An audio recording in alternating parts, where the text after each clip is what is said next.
Je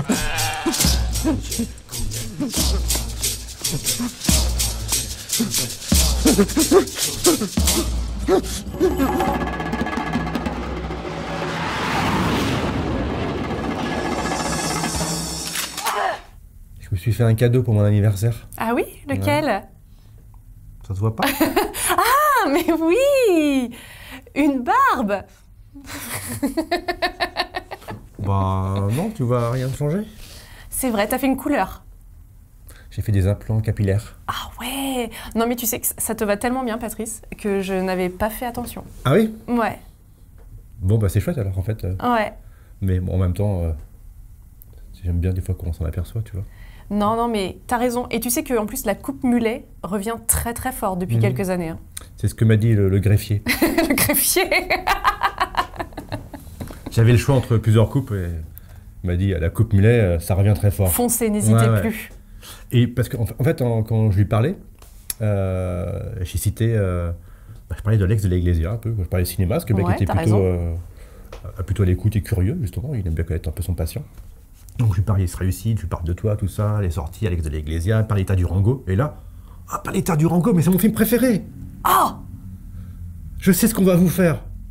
Ah bah oui, enfin, je comprenais pas trop quoi. Et puis là, il m'a fait toute une histoire du cheveu, ceci, cela, de la coupe mulet, tout ça, je lui ai dit, banco, on y va! Javier Bardem n'a qu'à bien se tenir. Voilà.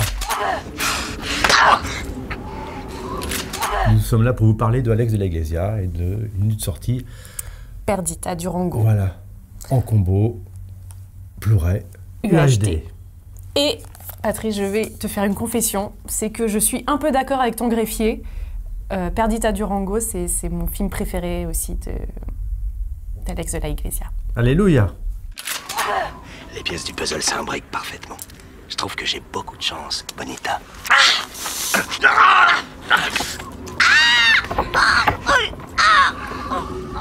Connard! Ne m'appelle plus jamais Bonita. Le film est aussi avec Rosie Perez, c'est justement la Perdita. Oui. Du film. La sexy Rosie Perez qui s'associe au non moins sexy Javier Bardem. un malfrat un peu foufou, hein, très porté sur le vaudou. Vivimos en una orilla del río. La de la gran luz. En el otro lado del río la gran noche.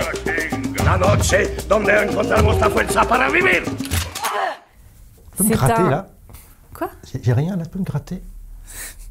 C'est la première fois qu'on me gratte le cheveu en fait. C'est pour ça. Excuse-moi de cet aparté. Traumatisé. Et donc c'est un road movie entre les États-Unis et le Mexique. Tout à fait. Plutôt audacieux d'ailleurs. Certaines scènes, je sais pas si elles pourraient encore passer. Oui, il y a beaucoup de violence. Je vais te montrer. Attends et regarde.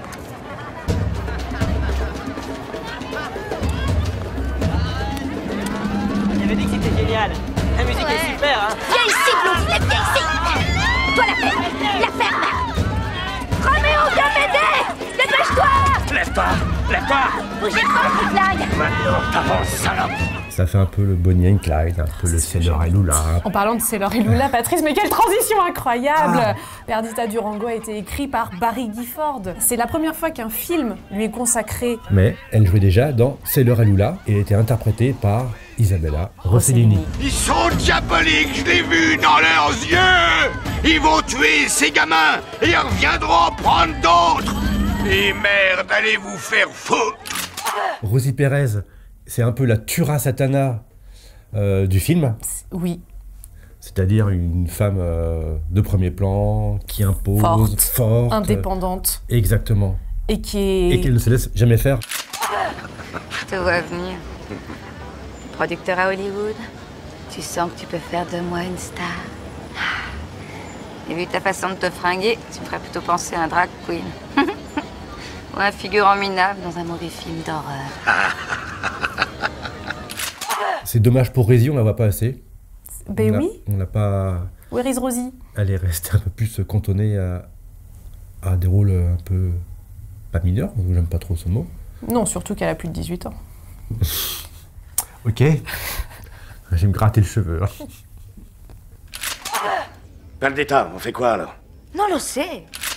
Donc Javier Bardem qui a commencé sa carrière, en tout cas à être connu grâce à Bigas Luna, avec Macho Et Ramon Ramon. Ramon Ramon, c'était avec Penélope Cruz d'ailleurs.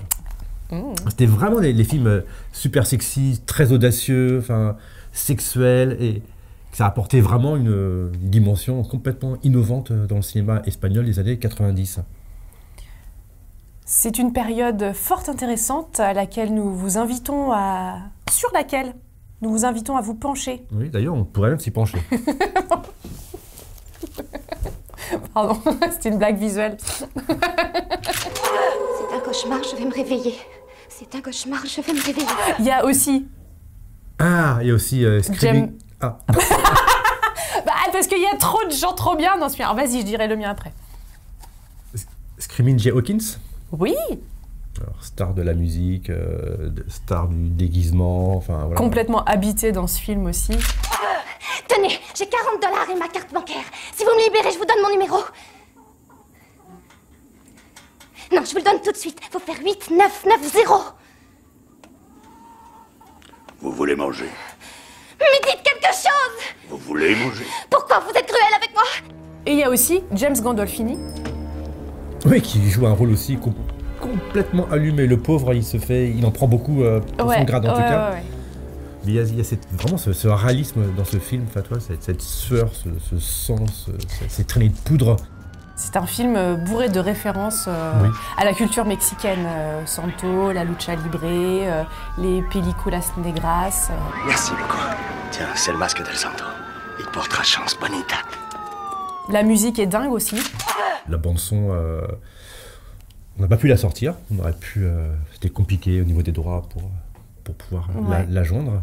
Elle existe en CD, il n'y en a plus beaucoup, je crois. Non, mais c'est assez trépidante. Et puis... Enfin, même moi, toi, je suis pas fan de toutes les chansons, mais du coup, quand c'est allié à un film, bah, ça crée forcément... Bah là, il y a une osmose parfaite, en fait. Et du coup, t'as envie de les réécouter. Moi, ce que j'en reviens pas, c'est que le film ne soit pas sorti en salle en France. Je comprends pas du tout. Pourtant, les années 90, en plus, il y avait quand même un pléthore de films de ce genre qui inondaient un peu les écrans, et là, rien, n'importe quoi. Bah, heureusement que Splendor Film a remédié à cela en septembre dernier avec une belle ressortie... Enfin, une belle sortie, du coup, puisque tu viens de le dire. Exactement. Je t'écoute pas, c'est tout. Merci Serge. Sortie en salle. Perdita Durango. Merci Serge, merci Splendor. Merci beaucoup. Oh, on a oublié de parler de quelque chose d'important. Quoi donc? Nous vous présentons donc la version longue du film. Ah oui, important de le dire. Ouais.